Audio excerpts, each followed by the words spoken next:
جو نائٹ کلبوں میں جا رہے ہیں, شرابیں پی رہے ہیں, لڑکیوں سے دوستیاں, مزے نہیں ہے, ٹینشن ہے. لوگوں کو یہی نہیں پتا. میرے پاس فون آتے ہیں, حضرت یہ دوستیاں نہیں چھوٹتی, میں کیا کروں. میں نے کہا چھوٹ جائیں گی, اور بڑی ٹینشن کے ساتھ چھوٹیں گی. پھر دیکھو جیسے ہیروئن چی کو ہیروئن میں مزہ آتا ہے نا, تو اس مزے کو دیکھ کر اگر کوئی احمق اور بیوقوف کہے کہ میں بھی پی لوں, تو بیوقوف ہوگا کہ نہیں ہوگا؟ ارے بھائی یہ پینے کا تو مزہ ہے, اس کے بعد کیا ہوگا؟ اس ہیروئن چی کی زندگی دیکھو, چرسی کی زندگی کیسی زندگی ہوتی ہے, اس کے بعد کیا ہوگا؟ چہرے کا نور بھی جائے گا, صحت بھی برباد ہوگی, اور بار بار یہ مانگے گا, بار بار. اور اتنا کروڑ پتی کوئی نہیں ہوتا کہ جب سٹا مانگے اور اس کو فوراً پڑیا مل جائے. ترستا ہے پھر وہ پڑیا کے لیے. اور یہ بھی اللہ کی رحمت ہے, ہر دفعہ تجھے پڑیا نہیں مل رہی. اگر ہر دفعہ ملے گی تو بہت جلدی تیرا جنازہ اٹھے گا. تو جیسے یہ نشہ ہے, تو لڑکیوں سے جو حرام دوستیاں ہیں وہ بھی چرس اور ہیروئن کی طرح نشہ ہے. جو لوگ اس نشے میں پڑ گئے ان کی ظاہری خوشی کو نہ دیکھو. جو ان نشے میں پڑ کے کھمبوں سے لٹک رہے ہیں, بلڈنگوں سے چھلانگے مار رہے ہیں, خودکشیاں کر رہے ہیں, ڈپریشن کی گولیاں کھا رہے ہیں, راتوں کو سونے کے لیے نیند کی گولیاں کھا رہے ہیں, ان کا انٹرویو لو, پھر پتا چلے گا کہ کیا ہو رہا ہے. کیسے سمجھائیں؟ وہی بات ہے. پھر انجیکشن پولیس کا چھوڑ دیا, اب انجیکشن پہ آ گئے, تو ٹیکے لگانے پڑیں گے. سکون میں وہی ہے جو اپنے بیوی بچوں میں مشغول ہے. یہ میری بیوی ہے اور یہ میرے کیا ہیں؟ بچے. بس یہی ہے میری کائنات, یہ میرے والدین ہیں, یہ میرے بھائی بہن ہیں. ختم ہو گئی کہانی. ذہن میں غیر کو گھسنے ہی نہ دو کہ پھر اس کو نکالنے میں ٹینشن ہو. دروازہ ہی بند کر دو بھائی. ہماری زندگی میں اس کے علاوہ کوئی آپشن.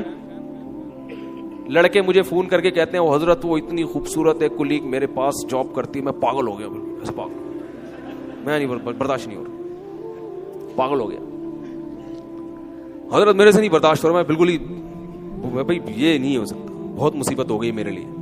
تو میں کہتا ہوں بھائی یا تو نکاح کرو, اگر نکاح نہیں ہو سکتا, کیونکہ یہ بھی ایک بات آپ کو بتا دوں بھائی, میں اللہ نہیں ہوں, سب کو پتا ہے نا, میں کوئی بھی مولوی اللہ نہیں ہوتا.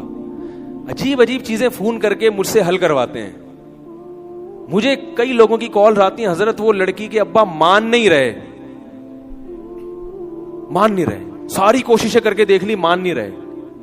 میں کہہ رہا ہوں جب تم نے کوششیں کر کے دیکھ لی نہیں مان رہے اللہ کے بندے, تو میں کیا کروں بھائی؟ کہہ رہے نہیں آپ کچھ ایسا بتائیں کہ وہ مان جائے. میں کیسے بتاؤں یار؟ اگر ایسا ہمارے بس میں ہوتا تو ہم نے جہاں جہاں ٹرائی کی وہاں سب جگہ ہماری شادیاں ہو جاتی. کیا خیال ہے؟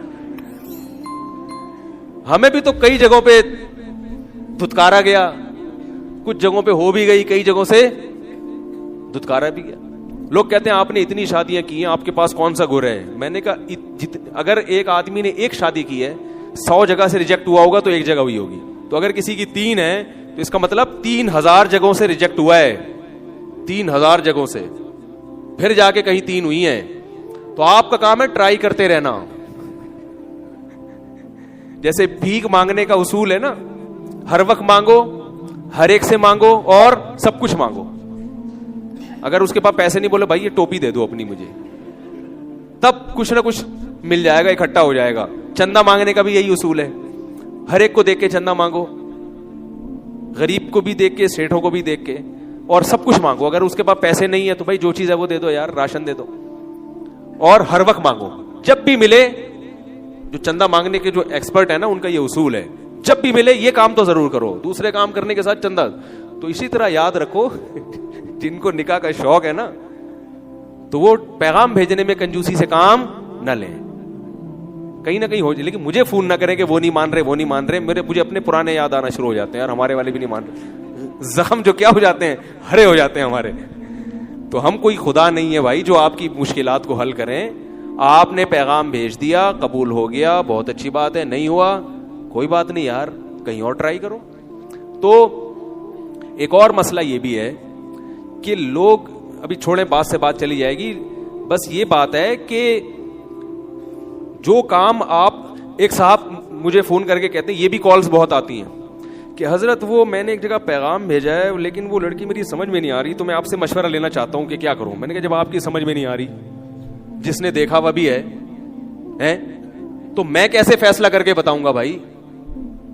کہہ رہے ہیں آپ تو عالم ہیں, آپ تو مولوی ہیں. تو میں نے کہا مولوی کو یہ کیسے پتا چل جاتا ہے کہ یہ سمجھ میں آ رہی ہے کہ نہیں آ رہی؟ یہ تو کسی کو نہیں پتا چلتا بھائی. جو مبتلا بھی ہے وہ فیصلہ کرے گا.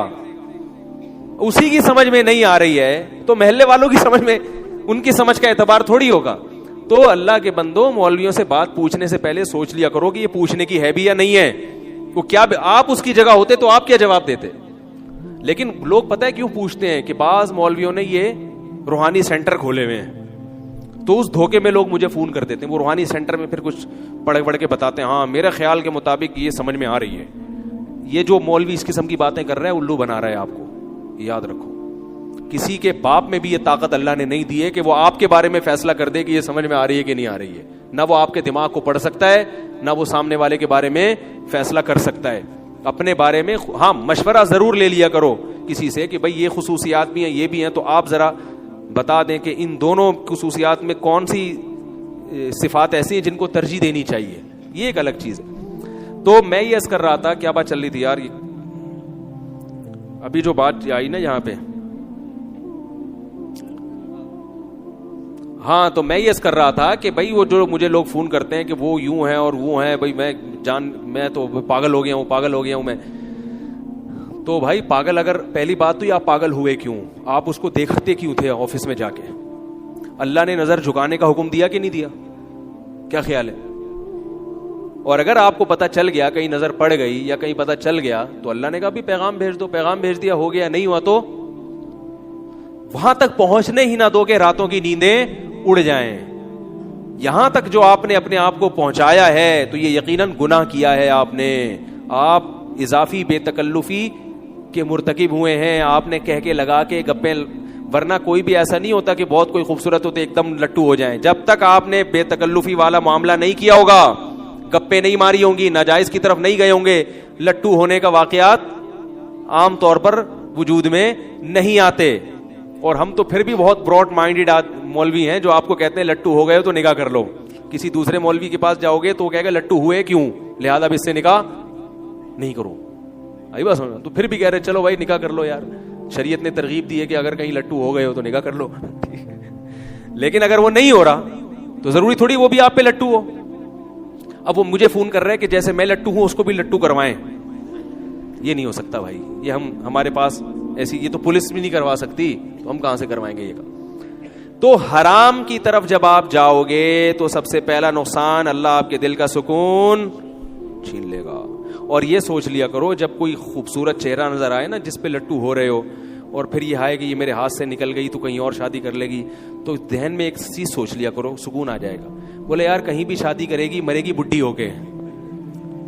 یہ ہمیشہ نہیں ہے, یہ ڈسٹیمپر ہے جو فرشتوں نے تھوڑے دن کے لیے, ابے بھائی تھوڑے دن کا ڈسٹیمپر ہوتا ہے یہ, اس کے بعد 10, 15, 20 سال کے بعد ختم.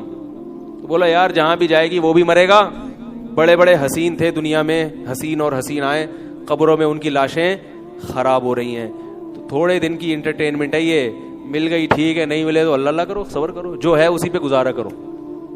ہمارے حضرت ایک بات فرمایا کرتے تھے کہ اگر کسی کو چڑیل جیسی بھی بیوی ملی ہے نا, بس صورت مل گئی, کوشش کریں اچھی ملے, وہ ہو گئی ٹھیک ہے نا. تو ہونے کے بعد کے حکام کچھ اور ہیں, ہونے سے پہلے کے حکام جب تک نہیں ہوئی تو اچھے سے اچھا تلاش کرو. اور اخلاق کو ترجیح دے انسان شکل پر. اخلاق اچھے پہلے دیکھے, شکل و صورت دوسرے نمبر کی چیز ہے. جب ہو گئی تو چڑیل جیسی بھی ہو, تو حضرت ہمارے فرمایا کرتے تھے کہ یوں سمجھو کہ میرے لیے دنیا میں اس سے حسین کوئی بھی نہیں ہے. دوسری حسینائیں ہوں گی وہ دوسروں کے لیے ہوں گی, اللہ نے میرے لیے اس سے بہتر کسی کو نہیں بنایا. اس سے دل میں کیا ہوگا, سکون ہوگا. کیونکہ اللہ کی نعمت پہ جب انسان تقدیر پہ صبر کرتا ہے تو سب سے بڑا فائدہ کیا ہوتا ہے, سکون ہوتا ہے. اور جس آدمی میں یہ قناعت نہیں ہے تو اس کو کیسی ہی نعمتیں مل جائیں اس کو سکون نہیں ملتا.